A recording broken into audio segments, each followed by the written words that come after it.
नमस्कार, आप देख रहे हैं दिल्ली तक। मैं हूं आपके साथ अनुराधा तंवर।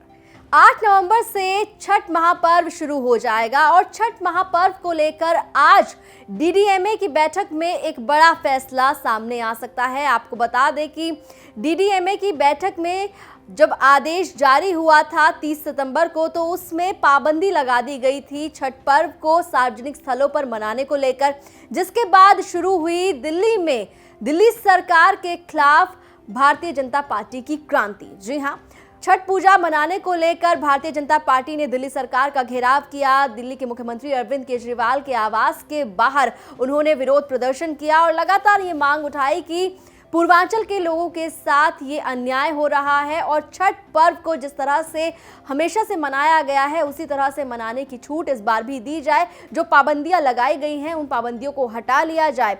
सबसे पहले आपको बताते हैं कि जब 30 सितंबर को डीडीएमए का नोटिस सामने आया था तो उसमें क्या आदेश छठ पर्व को लेकर दिया गया था। डीडीएमए के आदेश में कहा गया था, 30 सितंबर को जारी आदेश में डीडीएमए ने कोरोना के चलते दिल्ली में यमुना नदी के घाटों, जलाशय और मंदिरों सहित सार्वजनिक स्थलों पर छठ पूजा मनाने की रोक लगाई थी।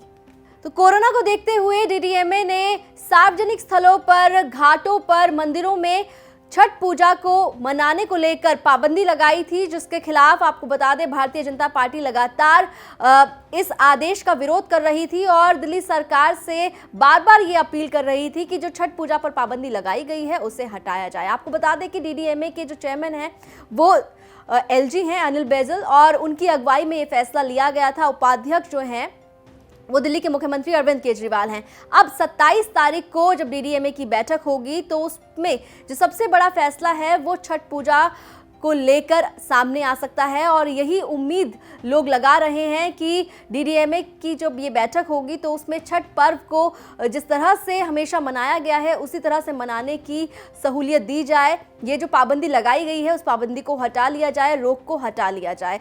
आपको याद दिला दें कि जब भारतीय जनता पार्टी की ओर से लगातार विरोध प्रदर्शन किया जा रहा था डीडीएमए के इस फैसले का, तो उस वक्त बीजेपी के सांसद मनोज तिवारी भी लगातार इस मुद्दे को उठा रहे थे और उन्होंने दिल्ली सरकार को कहा था कि जल्द से जल्द ये फैसला वापस लिया जाए जो डीडीएमए की बैठक में सामने आया है। और दिल्ली के मुख्यमंत्री अरविंद केजरीवाल पर कई तरह के आरोप भी उस दौरान लग रहे थे, तुष्टीकरण का आरोप भी उन पर लग रहा था, लेकिन इसके साथ साथ मांग यही उठाई जा रही थी कि जो छठ पूजा पर पाबंदी लगाई गई है उसे हटाया जाए। क्या कुछ मनोज तिवारी ने कहा है वो भी आपको सुनवाते हैं। कोई बैन लगा है वहाँ पे? क्या नदी में नहाने पे बैन है? पूरे देश की नदियां खुली है। अरविंद केजरीवाल, ये तुम्हारा चश्मा कौन है जिस चश्मे से तुम छठ को चोट पहुंचाना चाहते हो? हम उस चश्मे को फोड़ देंगे।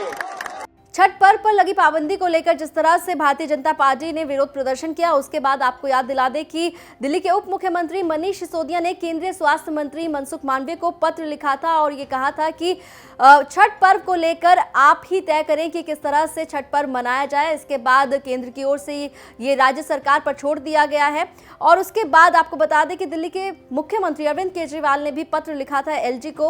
उन्होंने अपने पत्र में क्या कहा था वो भी आपको याद दिला देते हैं। दिल्ली के मुख्यमंत्री अरविंद केजरीवाल ने एलजी अनिल बैजल को पत्र में लिखा कि दिल्ली के लोग बड़ी ही आस्था के साथ हर साल छठ पूजा मनाते हैं। ये त्योहार हमारी वैदिक आर्य संस्कृति का एक अहम हिस्सा है। छठ पूजा पर सूर्य देव और छठी मैया की पूजा करने से व्यक्ति को स्वास्थ्य, समृद्धि आदि सुखों का लाभ मिलता है।